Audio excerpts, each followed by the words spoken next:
Right, we're here with Xavier of Czapek, who has relieved me of the responsibility to pronounce his surname, which is very complicated. So we're going to talk about watches, but first, question for you, Xavier. You were in the fashion industry before you moved here to the watch industry. What are the differences? Because people always say the watch industry is becoming more like the fashion industry with seasons and trends and everything. What do you think about that? I think the biggest difference is about rivalry. Here we are in a very special atmosphere because it's all based on friendship. And among the small independent watchmakers, there are a lot of ties and links and friendship. But overall it's a fierce rivalry environment. Much fiercer and much more close than the fashion industry. In the fashion industry, you're in and out in a second. And there is always a younger boy or a younger girl that is a designer that comes with something new and everybody loves it. So you have to be focused on what's young and new. And in the watch industry, you have to be focused on what has to be traditionally made. And you actually have a hard time to bring something new. So that helped me actually to bring in a few new things into watchmaking. On the other side, yes, the trends, the colors are coming into watchmaking in a way that now we see the same rhythm. So a blue watch will have a certain life, and then people are going to look at another tone of blue or another color. So we do see patterns comparable in between the two. But still, there is a big difference in between these two worlds. And also now you are, in a sense, a custodian of one of the great mysteries of the watch world. Whatever happened to François? And there aren't even any theories about it, are there? We are getting more information and more information. To the point now that we decided that we would release all the information in one go when we will have the full story. What we know is that he disappeared in 1869. He officially leaves Switzerland, goes to Paris to establish himself, but then leaves Paris. But we got recently some picture from the Commune, you know, the moment where the Parisians suddenly made a rebellion, like a revolution. You know, the French love French love to revolt, we know that, yes. So during the Commune, there was a picture where we see the Czapek store with the Czapek sign on it. So we know that it was actually a little bit later than 1869 that was over. We're still trying to rebuild it. But you know, in these moments, we do need to have a bigger story before we say the full story that we know. So now, big test for you, Xavier.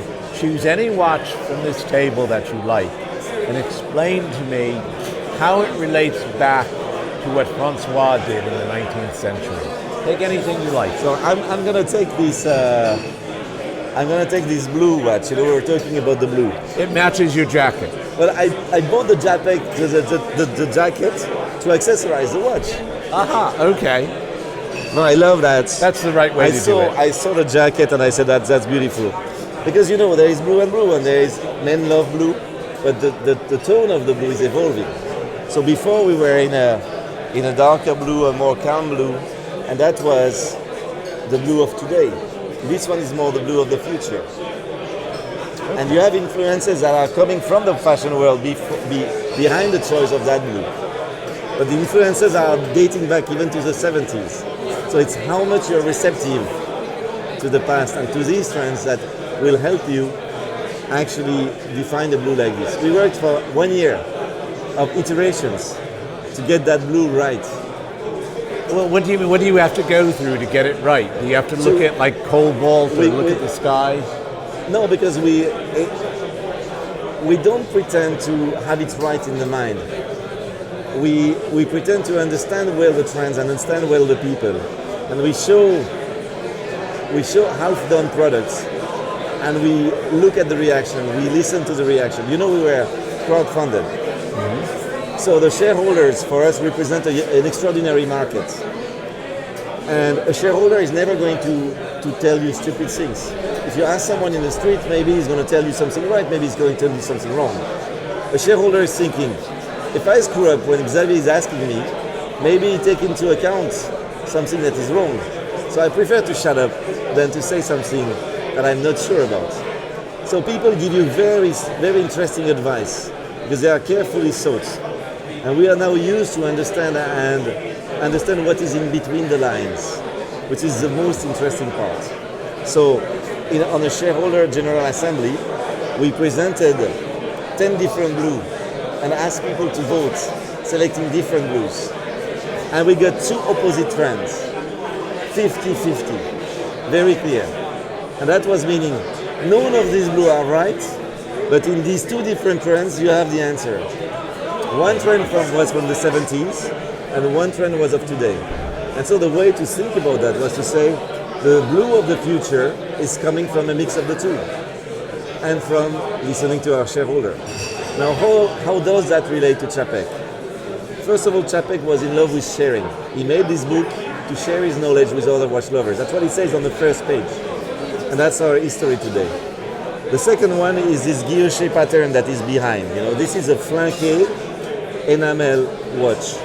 Flanqué means in the old term stamped. Mm-hmm. Okay? It's also a pattern. But initially it's a stamping process. So we did a guilloche on a tool, and with the tool we stamped silver plates to be able to enamel them. Okay? But this design initially was imagined, not executed the same way, but imagined by Czapek. And we took the inspiration from something that was very close to that. It's a watch sold by Christie's actually about 10 years ago. And from that design, which is close to this, we imagined the design of today. So it's about pulling the past to the present. This is really the way we work. We always think, when we work with Harry and Sebastian, that we put a fourth chair, and we imagine that François Czapek is there, alive and young. And we think, with his personality, what he would like to do. We pull the past to the future. We never look at the past to try to do the same. We try to imagine, if this was the past, what could be today the present? And then we imagine. And we got the feedback from the people buying the watches or from the shareholders. Okay, fascinating. Well, thank you very much. And please keep us informed about the information you're going to release about François. Very intrigued to know what it's about. Thank you. Thank you. Thank you.